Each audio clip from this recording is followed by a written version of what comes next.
and no one, not even me, says no to William Shawcross.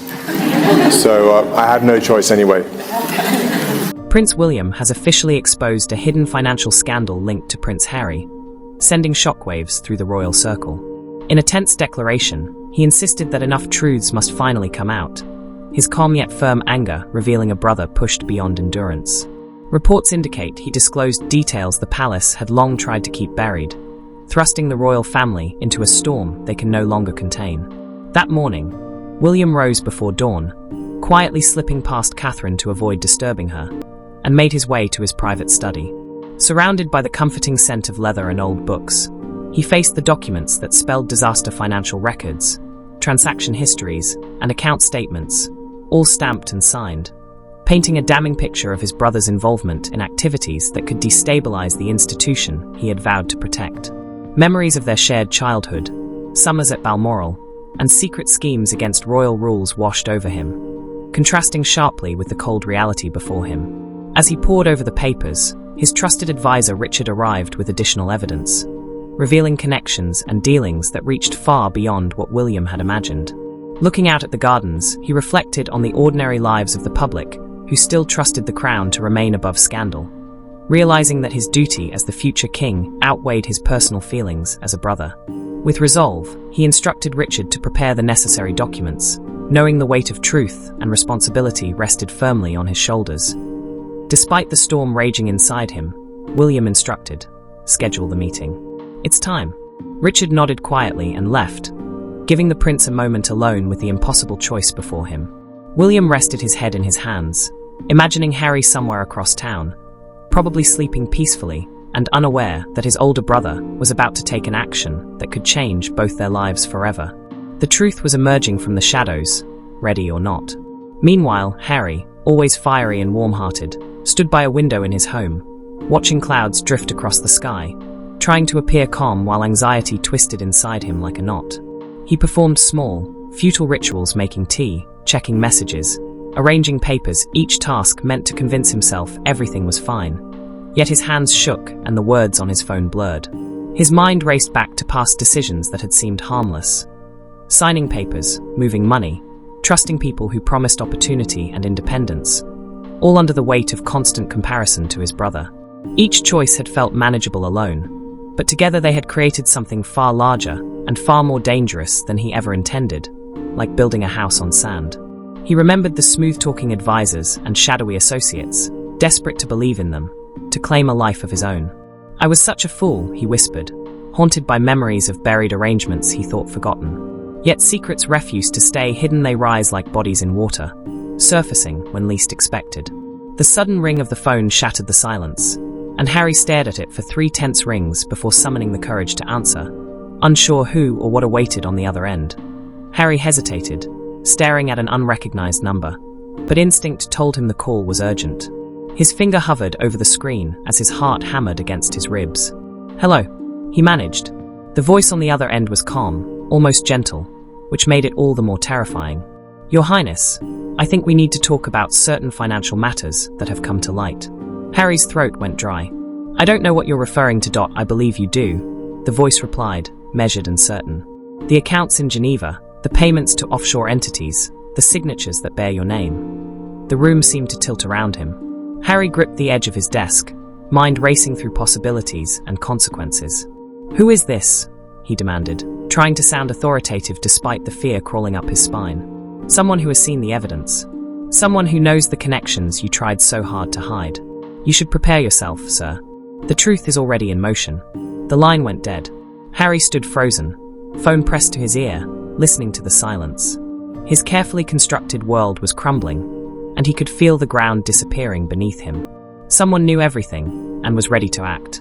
Panic clawed at him as his mind ran through the people he trusted most, those few who could piece it all together. One face lingered, refusing to fade. William. No, it couldn't be.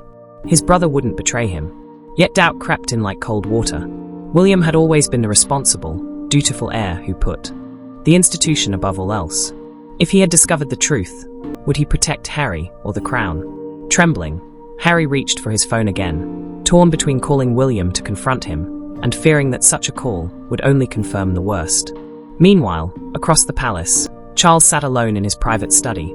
The room bathed in the dim glow of a single lamp that cast long shadows across walls lined with centuries of history. In his private study, Charles held a folder sealed with red markings, a symbol of secrets too dangerous for ordinary eyes. Delivered silently by an advisor just after midnight, the folder carried a weight that he knew would change everything. With trembling fingers, he opened it, scanning financial records, transaction logs, and account statements that traced money through channels that should not exist, all linked to his younger son. Arrangements made in darkness now carried consequences far beyond family embarrassment. "Dear God," Charles whispered, closing his eyes against the burden of what he had discovered. He had sensed tension brewing between his sons for weeks, perhaps longer, and had tried to dismiss it as another storm in their complicated relationship, but this was different. Catastrophic. Standing by the window, he looked out over the palace grounds, imagining William awake, wrestling with the same terrible knowledge, and Harry, wild and passionate, driven to make choices that now threatened them all. Charles reflected on the years after Diana's death, watching William cling to duty while Harry ran toward independence, and felt the crushing weight of perceived failure. Pacing the polished floors, echoing with the footsteps of ancestors who had faced wars and scandals, he realized this battle was far more personal, a family devouring itself from within. The briefing hinted that Harry had not acted alone, manipulated by others he had trusted, and the thought made Charles's blood run cold.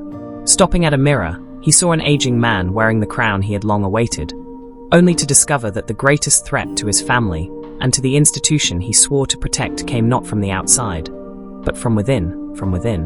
"What would you do, Mother?" Charles whispered to the silence, thinking of Elizabeth and the impossible choices she had faced during her long reign. He knew the answer. She would have chosen the institution over the individual, duty over love, and the survival of the monarchy over the happiness of any single family member. That was the demand of royalty, the sacrifice of personal feelings on the altar of public service. Returning to his desk, Charles read through the documents again, searching for any detail that might lessen the damage. There was none. The evidence was solid, the implications clear, and the danger undeniable. He thought of William, preparing to act with the strength to do what was necessary, even when it broke his heart, a quality Charles admired, even as he worried about the toll on his son's spirit. And then there was Harry, likely oblivious to how close he was to complete exposure. Should he warn him, giving him a chance to prepare, or would that only make things worse, allowing him to run, hide, or complicate the situation further? Sitting back, Charles felt the weight of every year pressing on his shoulders, the loneliness of leadership that no one spoke of, moments when every decision would hurt someone you loved, with no good option, only shades of terrible. If William revealed the truth, the scandal would devastate the public. Critics would call for the monarchy's abolition, and the institution Charles had served his whole life might not survive the blow. Yet if he stopped William and shielded Harry, what would that say? That royal blood lived by different rules, that family loyalty trumped law and ethics, that the crown was merely another corrupt institution, hiding its sins behind palace walls? Charles stood and walked, the weight of the crown heavier than ever.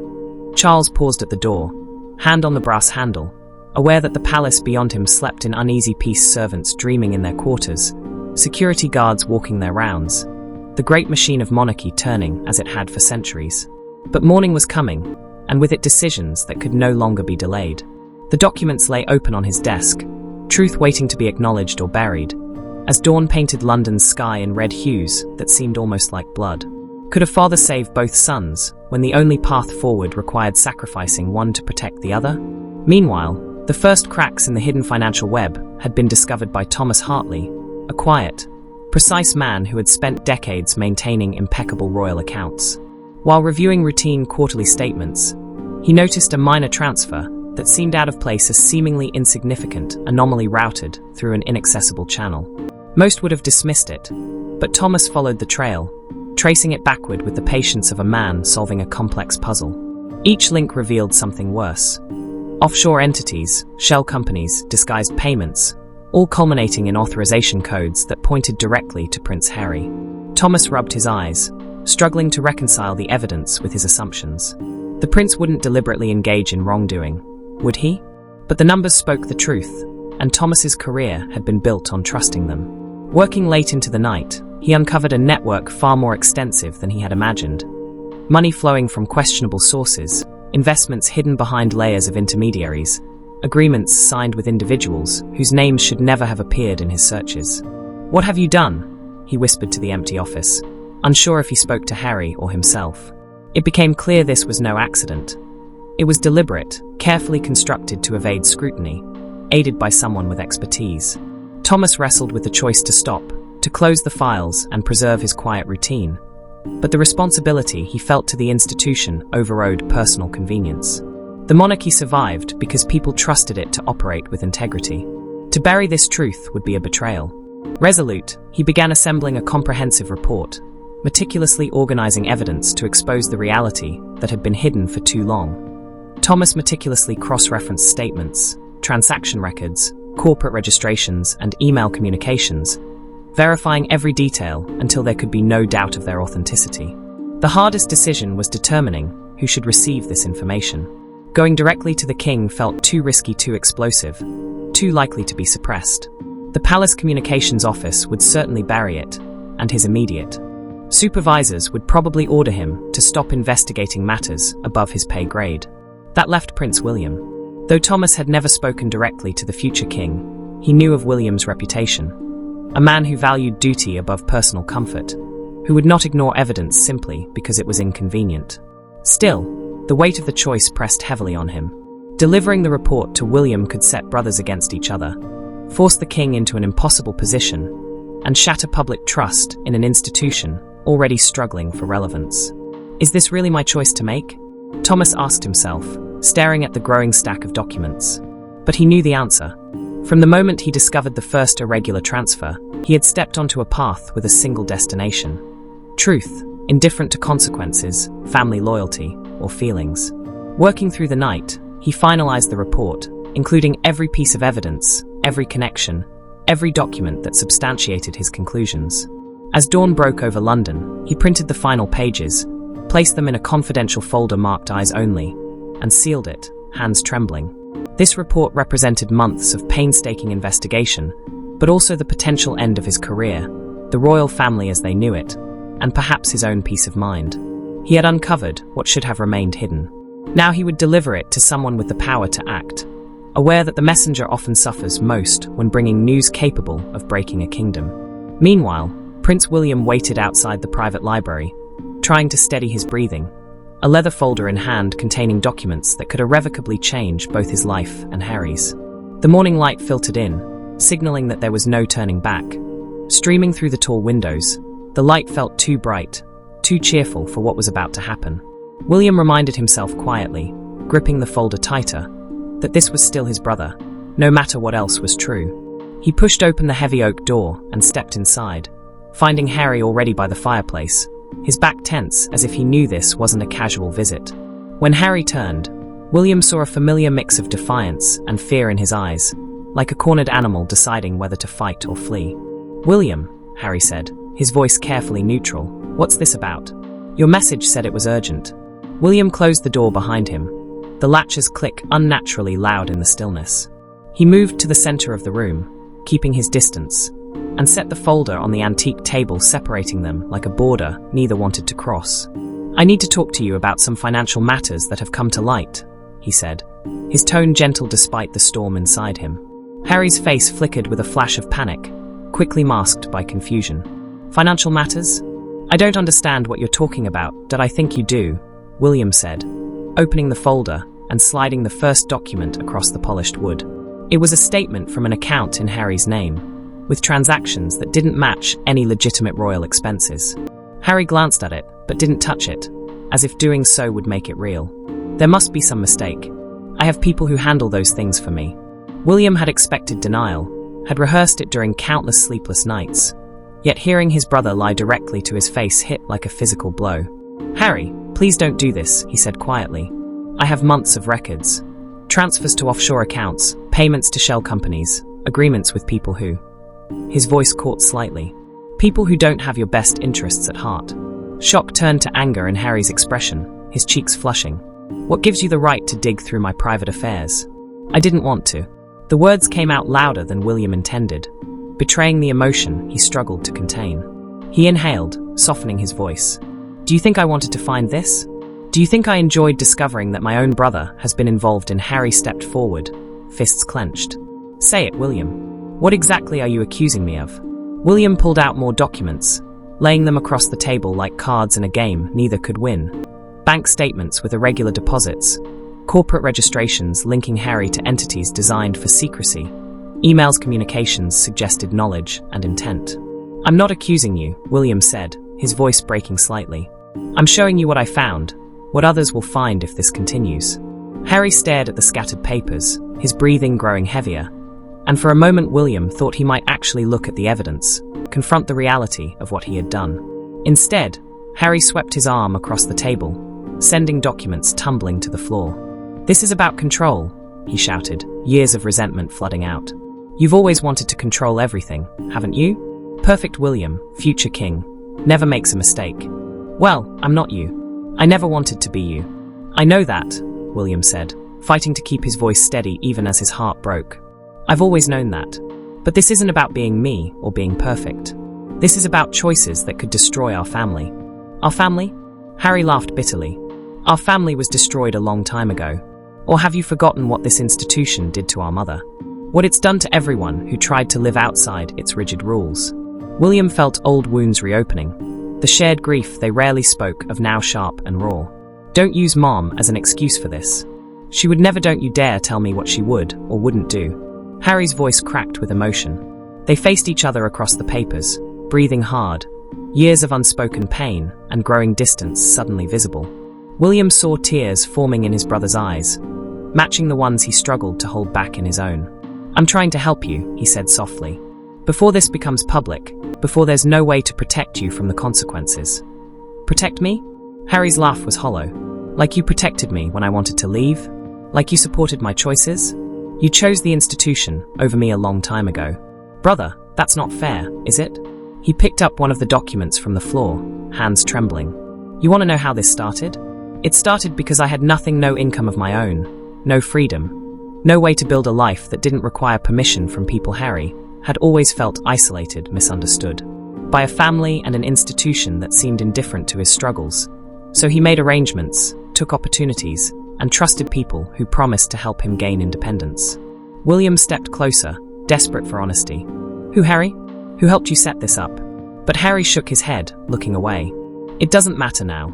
William's carefully maintained composure finally shattered. You're my brother. Do you think I want to be standing here, having this conversation? Do you think I want to choose between protecting you and protecting everything we're supposed to represent?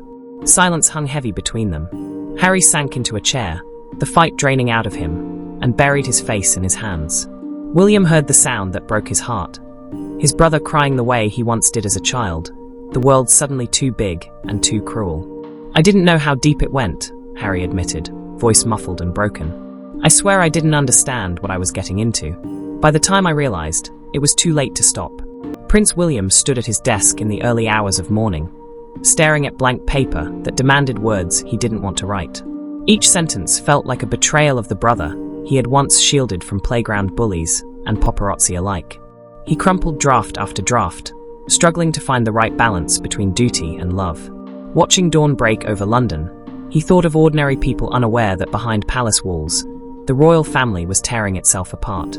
He thought of his sleeping children, wondering what kind of world he was creating. One where family loyalty meant nothing in the face of scandal, or one where accountability mattered, even when it hurt those he loved most. When his eldest appeared in the doorway, worried that he wasn't in bed, William knelt to reassure the child, struggling for honest yet comforting words about grown-ups, choices, and consequences, while secretly hoping love could somehow mend what had been broken. Later that morning, in a private meeting with King Charles and trusted advisors, the weight of the crisis was laid bare. The statement William had drafted would expose Harry's actions, but an advisor revealed a chilling new detail. While Harry had participated, he had not been the architect. Someone with financial expertise had manipulated him, benefiting from his access and trust.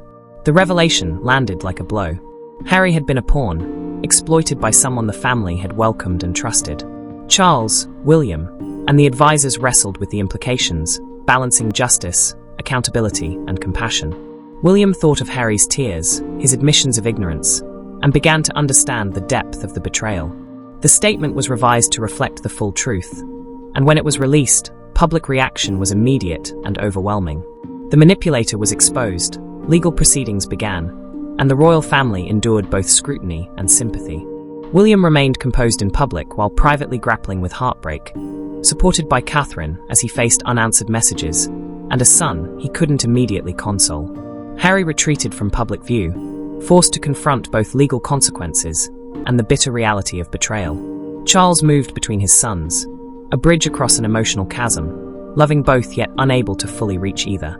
Months passed, the immediate crisis giving way to ongoing pain and procedural challenges, yet the monarchy survived. One evening, Harry appeared at William's door, smaller somehow, worn down by everything that had transpired. They sat in the library where their confrontation had occurred, exhausted, less angry, too tired to fight. "I read the full statement," Harry admitted. William responded with apologies for the manipulation, for his own pride in inaction, and for failing to see the truth sooner. Silence followed. Two brothers who had survived their mother's death, public cruelty, and now the worst crisis of their adult lives sitting together without shouting. "I don't know how we come back from this," Harry admitted. "Neither do I," William said honestly. "But maybe we don't need all the answers now. Maybe we just start by sitting in the same room." Harry laughed, small and broken. "That's a low bar. But we have to start somewhere." Outside, the sun set on another day in a family that had survived worse, changed yet not destroyed. Darkness fell over the palace, and two brothers sat in uncertain silence, finally willing to face the future honestly. Healing would be slow and painful, rebuilding fragile, but in this quiet room, their presence alone was enough.